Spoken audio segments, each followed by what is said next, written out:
Eux, ils marchent par la foi et non par la vue.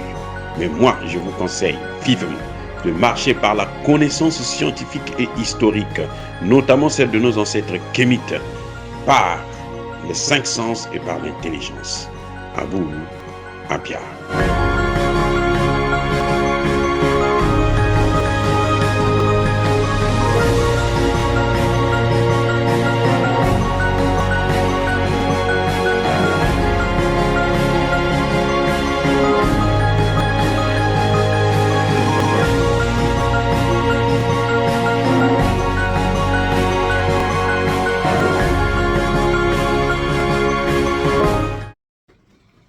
Bien-aimés frères et sœurs, vous avez bien entendu. Qu'est-ce que je vous avais dit? Qui a tué Muammar Kadhafi? Dites-moi, selon vous maintenant, dites-moi, qui a tué Muammar Kadhafi? Est-ce que ce sont les Libyens? Non. Ce sont les services de renseignement français. Et ça, c'est très important pour les leaders africains et notamment pour ceux de l'AES. Faites très attention. C'est très important pour les populations de l'AES, mais aussi pour les Africains qui veulent l'émancipation, la souveraineté. On va encore vous manipuler. Eux, ils viennent, ils tuent. Vous voyez le scénario sur la mort de Kadhafi, quand vous regardez encore les images que la France vous présente, les médias français vous présentent, vous ne pouvez pas soupçonner la présence, la main de la France, alors que tout a été monté par la France. Ce sont les Français qui ont assassiné Muammar Kadhafi. Le journaliste ne vous a pas dit toute la vérité, parce que lui, il a aussi peur. Il est français, il est en France. Il ne vous a pas dit toute la vérité. On n'a pas tué Muammar Kadhafi parce qu'il accusait Sarkozy. Non, c'est faux, c'est pas ça. On l'a tué, c'est à cause de la monnaie, parce qu'il voulait créer une monnaie africaine. Et en créant une monnaie africaine, il allait donner un coup fort au dollar et à l'euro. Voilà le vrai motif. Sarkozy, on peut le sacrifier. Qu'est-ce que ça leur coûte de perdre Sarkozy? On peut même le tuer, c'est fini. Ils ont eu ce qu'ils voulaient auprès de Sarkozy. Donc, tant pis. C'est comme ça, dans ce monde-là, leur monde à eux, là.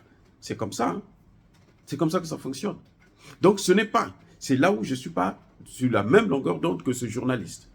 Il vous dit, hein, c'est vrai, il y a le problème de Sarkozy, c'est important pour Sarkozy, mais ça, ce n'est pas important pour les mondialistes. Ça, ce n'est pas important pour l'OTAN. Non, ils s'en foutent que Sarkozy soit accusé ou pas, qu'il aille en prison ou pas. Ce n'est pas leur problème.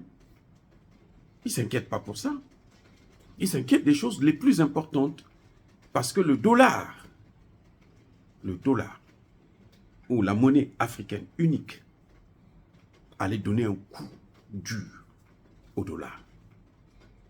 Les gens allaient commercer plutôt avec le dollar. Les gens allaient acheter en Afrique avec la monnaie africaine, non pas avec le dollar.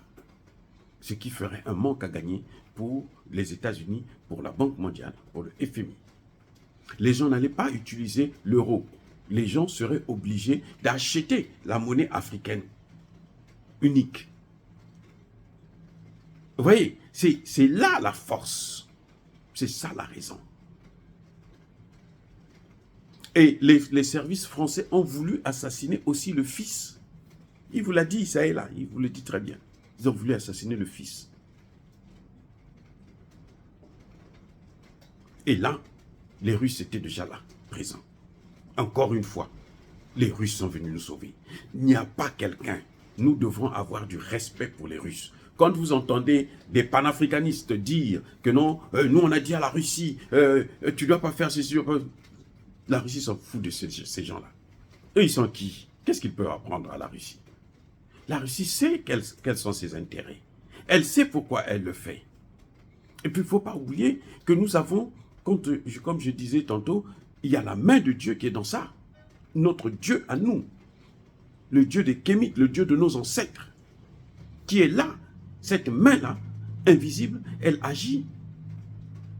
Ce n'est pas parce qu'il y a un panafricaniste, aussi populaire qu'il soit, hein, même s'il est suivi par 1 million, 2 millions de personnes, c'est pas ça que Poutine regarde.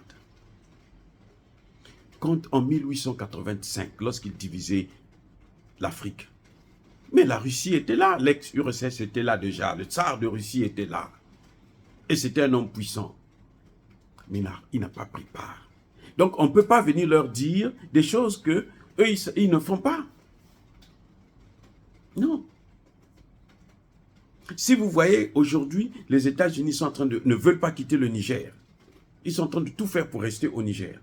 Pour, croyons, empêcher que la Russie ne puisse venir là-bas. Que les soldats russes ne puissent venir aider les Nigériens. Que les Nigériens ne puissent acheter les armes. De toutes les façons, ils ne peuvent acheter des armes qu'en Russie. Ils n'auront jamais les F-16 là, dans l'AES là. Jamais. Même l'Ukraine n'a pas ça. Vous savez, ils viennent de dire là, de eux-mêmes. Le New York Times vient d'annoncer, l'Ukraine n'aura pas les F-16. On a dit, c'est fini, débrouille-toi maintenant. Vous voyez? Donc, ce n'est pas... Et il ne faut pas suivre les gens parce qu'ils sont populaires, parce que vous ne savez pas qui les rend populaires. Parfois, ceux qui le rendent populaire, là, ce sont les mêmes que eux-mêmes ils condamnent avec nous ensemble. Mais après, la nuit, ils sont ensemble, ils travaillent ensemble. Il faut faire très, très, très attention. Le combat que nous menons là, c'est un combat très, très, très difficile parce que, surtout autour de nous, nos propres frères sont avec eux. Et dans la Bible, c'est bien écrit. Ce n'est pas tous ceux qui disent Seigneur, Seigneur qui rentreront dans le royaume. Pourquoi? Parce que tous ceux qui disent Seigneur, Seigneur, là, ils parlent au nom du Seigneur, ils parlent au nom de Dieu. Mais ils ne croient pas en Dieu. Ils travaillent pour le diable. Ils sont nombreux et c'est ça qui fait la difficulté que nous avons dans notre combat. Une fois de plus, je vous mets encore à l'épreuve. Je vous avais déjà dit. Les gens m'ont dit, tu as quoi comme preuve? Tu n'as pas de preuve, tu n'as pas de preuve. Allez-y demander maintenant à ce Français, ce journaliste français, qui parle sur une grande chaîne. Cette chaîne-là, elle est très suivie en France. Allez-y lui demander aussi maintenant, donne-nous les preuves. Vous voulez qu'on vous dise qu'il faut qu'on vous amène les photos comme quoi il était là? On sait.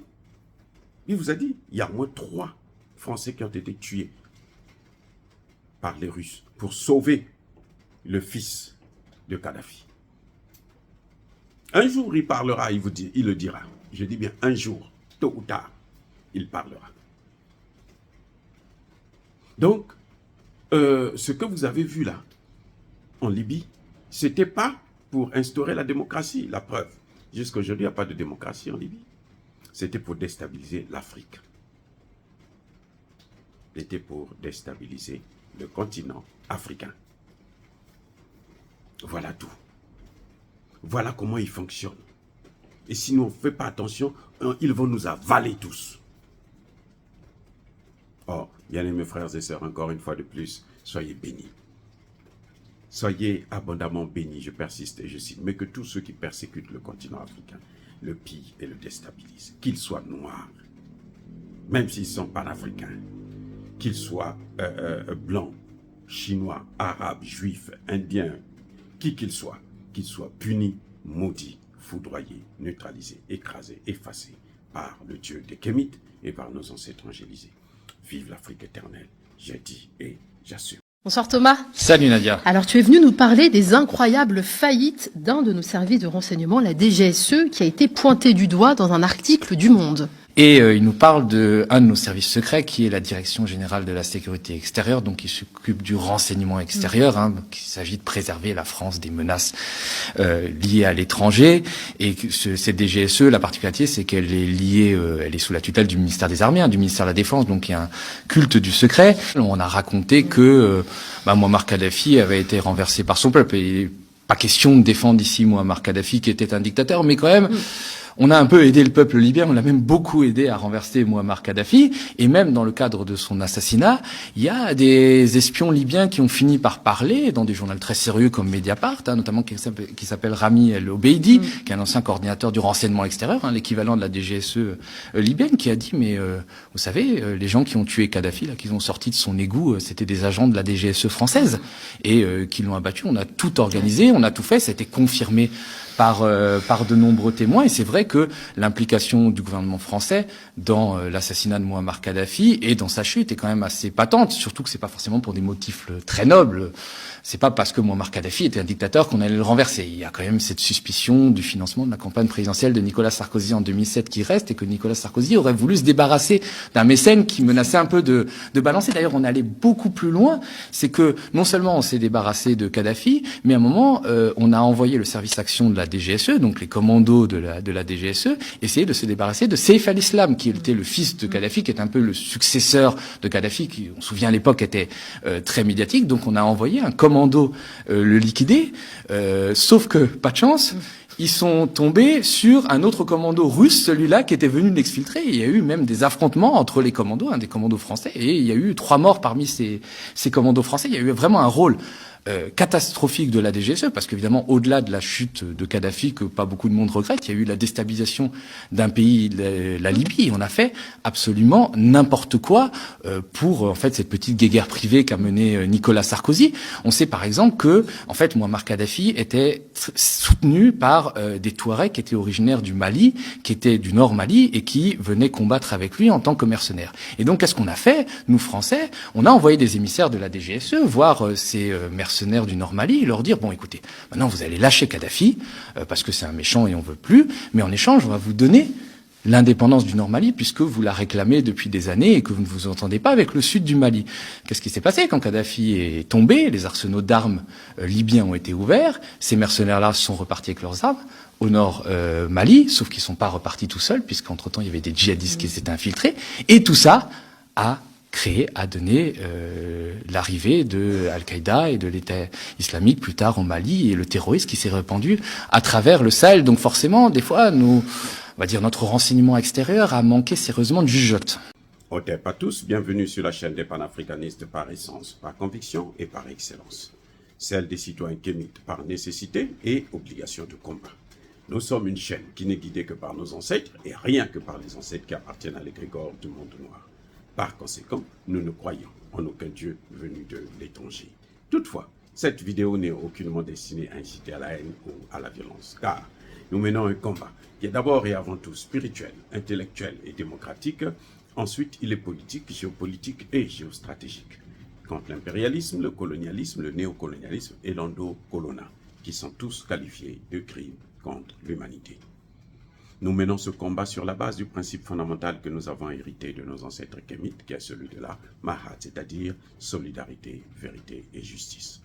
Vous êtes donc en droit de connaître la vérité et nous avons l'obligation de vous dire la vérité, rien que la vérité, afin que justice soit rendue au continent africain. Et ça, c'est notre modeste contribution dans cette noble lutte en faveur de la souveraineté, la dignité, la solidarité et l'unité africaine. C'est exactement ça que nous appelons le panafricanisme. Bien-aimés frères et sœurs, encore une fois, je vais vous faire écouter une vidéo. Cette fois-ci, c'est sur la mort de Kadhafi. Vous allez voir, vous allez entendre ce qui est dit. Là, ce n'est pas moi qui parle. C'est une grande chaîne française qui vous fait la révélation, que je vous avais déjà dit depuis très longtemps.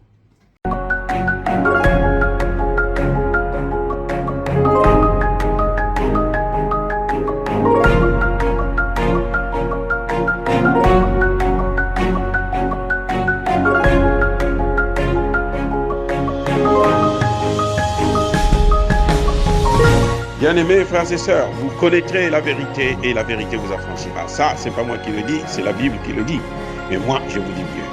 Vous connaîtrez la vérité historique, notamment celle de vos ancêtres kémites, et vous aurez une vision globale de ce que c'est que la vraie souveraineté politique. J'ajoute, vous reviendrez à la spiritualité africaine ancestrale et vous comprendrez les enjeux de l'indépendance économique.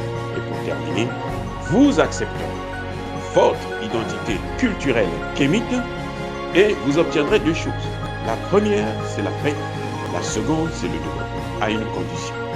L'unité de toute l'Afrique noire, l'unité de tous les Noirs du monde entier.